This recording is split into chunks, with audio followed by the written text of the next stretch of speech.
And another Korean couple has been shot dead in the Philippines, raising the number of Koreans killed in the Southeast Asian country this year to 10. The increase in cases of armed attacks on Koreans has left expats in fear. Lee Ji-won has more. A Korean couple was found dead on the outskirts of the Philippine capital on Friday. The murder reportedly occurred in the evening on Thursday or early Friday.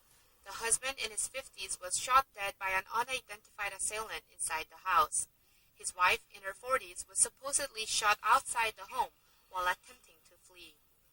The Korean embassy in the Philippines said a consular representative has been assigned to gather details about the incident. The couple's deaths come a month after the Director General of Overseas Koreans and Consular Affairs Bureau visited Manila to strengthen security arrangements for Koreans in the Philippines. With over 90,000 Koreans living in the Philippines and about 1.2 million visiting the country every year, the growing number of victims in recent years has raised security concerns.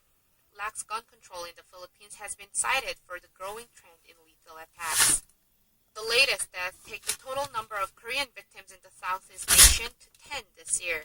5 Koreans were killed in the first half of this year alone, while just last month, a businessman in his 60s was shot dead by a fellow Korean. And in August, another Korean couple was shot near the Calabar Zone area. Lee Ji-won, Arirang News. The United States is in mourning again after yet another senseless mass shooting, this time at a community college in Oregon. US President Barack Obama has sent his condolences to the victims and their families, but lashed out at those who continue to oppose limits on gun ownership. Isuan has more. On Thursday, in the usually peaceful city of Rosebud, Oregon, USA, chaos ensued.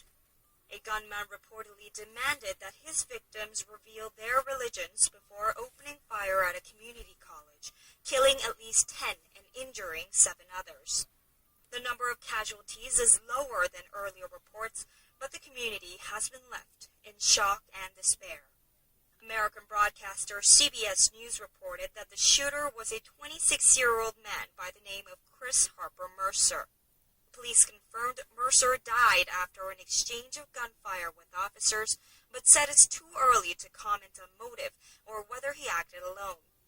The Oregon massacre is the 45th shooting to take place at a college and one of the many mass shootings that have taken place in the U.S. And it has once again fueled a debate on tighter gun control laws. U.S. President Barack Obama, at a briefing about the incident on Thursday, said that thoughts and prayers were not enough and that the United States was the only advanced nation to lack sufficient common sense regarding its gun safety laws in the face of mass killings. CNN reported that 4 firearms were found on the scene. According to Reuters, survivors of the rampage have been transported away from the campus, while the injured are being treated in a nearby hospital, including 3 in critical condition. Isuin, Arirang News.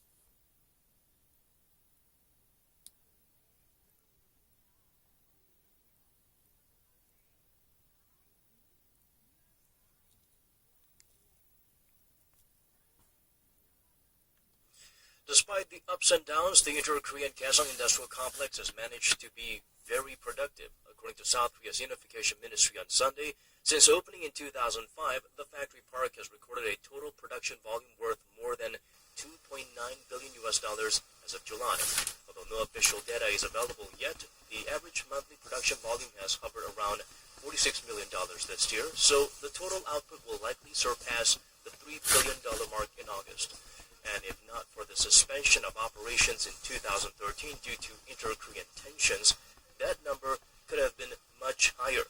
Still, the complex has come a long way from the $14.9 million it recorded in its first year.